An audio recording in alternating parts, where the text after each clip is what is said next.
If you're like me, a nerd with a strange addiction to Kingdom Hearts, then you've probably watched the Kingdom Hearts 4 trailer literally a million times. And if you've watched it a million times already, then I'm sure you're aware of the Star Wars ATST that's seen in the trailer. Now, maybe you're excited for Star Wars, maybe you're not. I am. If Sora's gonna go explore a world of fiction, then this is probably the best opportunity to bring Star Wars into Kingdom Hearts. And why stop at Star Wars, right? You might as well just bring in Marvel too. You can bring in a Nat Geo world, an Avatar world. I mean, Sora as a blue person? I mean, as a Navi? Okay. But going back to Star Wars real quick, as excited as I am about Star Wars coming into Kingdom Hearts potentially, there's still a lot of questions to be asked. Now, if this is an ATST, then all of that greenery around has to be Endor. And if it's Endor, then we're most likely seeing the events of Star Wars Episode 6, The Return of the Jedi, playing out in Kingdom Hearts. Which is cool, but how can we actually adapt Star Wars Episode 6, The Return of the Jedi into Kingdom Hearts? Let's talk about it. My name is Josue. Welcome to a single player episode of the Panic Bros channel. Let's get into it.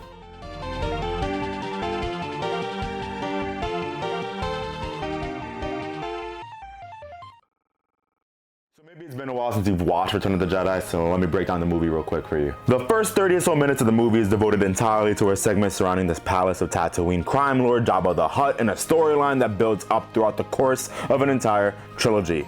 The heroes of the film, primarily Jedi Luke Skywalker, Senator Leia Organa, smugglers Han Solo, Lando Calrissian and Chewbacca, and droids C-3PO and R2-D2 escape Jabba's palace shortly to be briefed on a mission by the rebellion in an effort to destroy the evil Galactic Empire's second attempt at a planet-destroying weapon known as the Death Star 2. Our heroes destroy the source of the Death Star's defense shields on the forest moon of Endor, in which a majority of the rest of the film takes place. Our heroes are seen infiltrating the planet and develop a relationship with the natives of Endor, little teddy bear-like creatures known as Ewoks, who join our heroes in destroying the shields. Additional plot develops as Luke Skywalker leaves Endor to board the Death Star to ultimately fight against Darth Vader and the Emperor, while Lando Calrissian stayed behind to lead the effort to actually destroy the Death Star itself. When all three plot lines come to an end, we see our heroes celebrate the destruction of the Empire, the Death Star, and the character development of Darth Vader, who briefly returned as Anakin Skywalker shortly before his death. I said all of that in one take. God.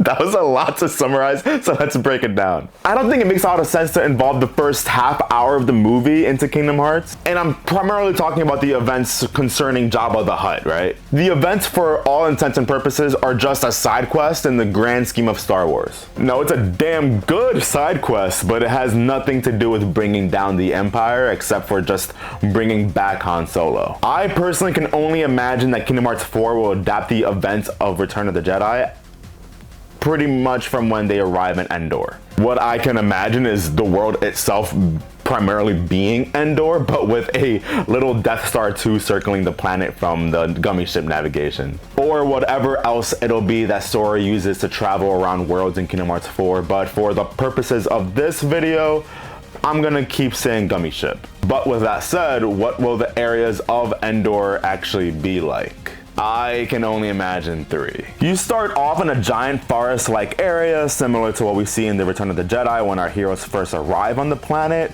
I can imagine there wouldn't be much to make this feel like Star Wars. I mean, it's just a forest, except for maybe some Empire bunkers, some ATST parts lying around, maybe some stormtroopers and ATSTs that you can fight, but besides that, it's just a forest. Now, what I can imagine happening is that there's a mini game involving that chase scene in the movie, and I can imagine it being something that you can revisit later, similar to that snow sledding mini game in Arendelle in Kingdom Hearts 3. However, the issue is I can also imagine this speeder chase also being a way for you to get some materials for the ultimate weapon, similar to the Arendelle snow sledding mini game in Kingdom Hearts 3. So let's hope that doesn't happen. I can't really imagine this minigame being all that different from Lego Star Wars The Skywalker Saga. So that level with the speeder chase, I can imagine that pretty much being kind of one-to-one to what we may see in Kingdom Hearts 4. Now the second area you're likely to visit is the Ewok Village, a humongous resting area filled with NPCs that you can explore. I can feel like this area can be most compared to the Corona area from Kingdom Hearts 3 that had so much life to it. But instead of people, just imagine a ton of Ewoks everywhere. I can imagine not too much of the story will really take place here except for when the group spends the night there and celebrates at the end. Finally, the last area I can imagine, of course, is the Death Star 2. We don't really see much of the insides of the Death Star 2 besides the Emperor's throne room, and not to mention the Death Star 2 gets destroyed at the end of the movie, so I can only imagine and wonder if this is an area that will only be temporary to visit. Or we just never go inside the Death Star 2 on foot. Instead, we only explore it via gummy ship. It could turn into this one giant boss fight where you have the Millennium Falcon as your party member, the first ever gummy ship party member? Are you kidding? I know I'm going a little crazy right now, but just let this 26-year-old man dream, please. That'd be awesome. Now, one of my favorite things to hypothesize about new Kingdom Hearts worlds is party members. I love spending time with the protagonists of each world I visit and adding them to the team and essentially just seeing someone new to fight alongside with besides the usual Donald and Goofy. And don't get me wrong, I love me some Donald and Goofy. But I also just love seeing Tarzan and Beast in Kingdom Hearts 1, Simba and Arn in Kingdom Hearts 2, Woody and Sully in Kingdom Hearts 3. Not to mention that we had Kairi as a party member for the first time in Kingdom Hearts 3. That was insane. Organization 13 members in 358 over 2 days, and in Birth by Sleep,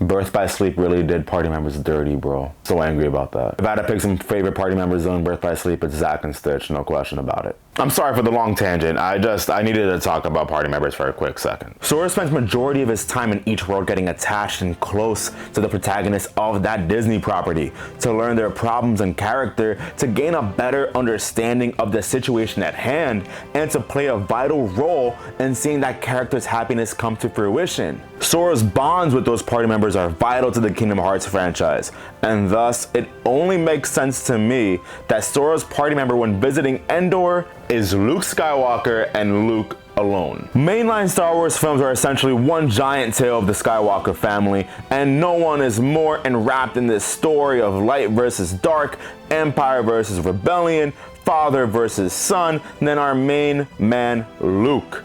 His primary weapon, of course, has to be his green self-made lightsaber seen in Return of the Jedi, and his team attack with Sora could be just some overwhelming, devastating use of the Force.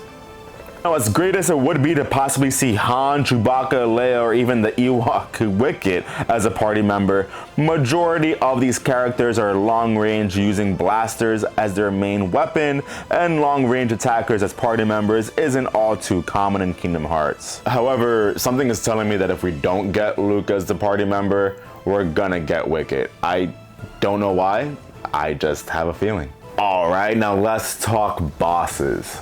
We clearly have to have Darth Vader as our last main boss of the world. The Emperor was barely a fight in the film, so unless Kingdom Hearts 4 wants to give us a bigger dramatic finish, I can't really imagine a fight against the Emperor happening. The only thing I can really imagine with the Emperor is if he uses or utilizes the darkness, the Heartless in Star Wars as a means to manipulate, maybe get a big Heartless boss battle going on to represent the fight against the Emperor, which honestly I can see that happening. One of my best friends who's huge behind the idea of Star Wars being in Kingdom Hearts, he kind of said that the only other person he can imagine being this engrossed in the idea of Heartless besides Xehanort is probably the Emperor. Something about them, but the Emperor and Xehanort just seem like two dudes that have the same, they just get it. They get each other. And so I definitely imagine some scenario in which the Emperor is just utilizing the Heartless to their full capacity, making me believe that there's a chance that this Endor world probably is one of the last worlds that we visit. The Emperor is a huge, big bad. He's not like that villain from Rapunzel. He's a big deal who really gives a crap about darkness and someone's heart. I mean, that's all he was trying to do to Luke Skywalker, bring that darkness out of him. Which also makes me question whether or not there's a chance that we could fight Luke's darkness as a boss, but that's... Listen, let's just get back. So that's a whole conversation. Or maybe we can get like this mini boss rush. Now we start the battle with Luke as our party member against Darth Vader. Then we go to the next phase of the overall boss battle where it's Luke versus Darth Vader on their own while Sora fights against the Emperor. And then we have this big giant 2v2 with Sora and Luke versus Darth Vader and the Emperor. Or hear me out, we get Sora fighting against the Emperor with Darth Vader as our party member. I know that's not likely to happen, but again, let this 26-year-old man dream. And of course, we beat the boss, we get our long-awaited lightsaber Keyblade. Maybe we get some new ability related to Sora finally being able to use the Force. Because obviously Sora is a Jedi somewhere deep inside of him. I mean, listen, if he's not gonna be a Keyblade master, he needs to be a master of something. So, you know, just make him a Jedi master. I mean, why not, right? Just give Sora the Force. That's all I really want. And then we party with the Ewoks until we make it back to the gummy ship. Oh, that's fire. Now that is the majority of what I wanted to cover in terms of potential Kingdom Hearts Endor world and what we can expect to see from it. But something does creep up on me, and it's the idea of what if Kingdom Hearts approached Star Wars with an original story? You know, like something similar to what we saw in Big Hero 6 and the Pixar worlds in Kingdom Hearts 3. Now personally, I can't really imagine this being the case, especially since it definitely looks like Endor in that Kingdom Hearts 4 trailer. And if it is Endor, then there isn't much story to tell in Endor besides what we saw in Return of the Jedi. I mean, we had the potential for it in Rise of Skywalker, but the Death Star 2 parts didn't crash on Endor. They crashed on a different far moon in the system, and it doesn't make sense. What? I know this isn't an episode 9 rant. It just didn't make sense. Regardless, there's no opportunity I can possibly feasibly see for Endor having some sort of story besides what we saw in episode 6. What I can imagine though is that Kingdom Hearts 4 approaches the Endor storyline pretty similar to the movie, but not sticking too close to it. Not like the Frozen or the Tangled worlds. It just puts a heavy Kingdom Hearts spin to it instead.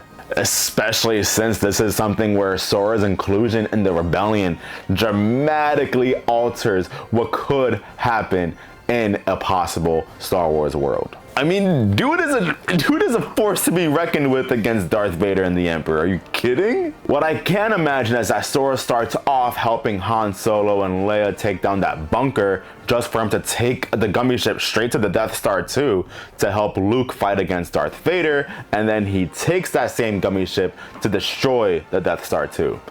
Is that a lot to imagine? Yeah, it is. I know. It probably won't happen. What I do know is that I can't wait for Kingdom Hearts 4 to finally come out. I've waited for a Star Wars world my entire life to be in Kingdom Hearts. So it's gonna be freaking awesome to finally see it come. But regardless, thank you so much for taking the time to listen to a grown man talk about his thoughts on Star Wars and Kingdom Hearts. I appreciate you checking in. Please subscribe and comment if you really liked what you saw today. And until next time, see ya.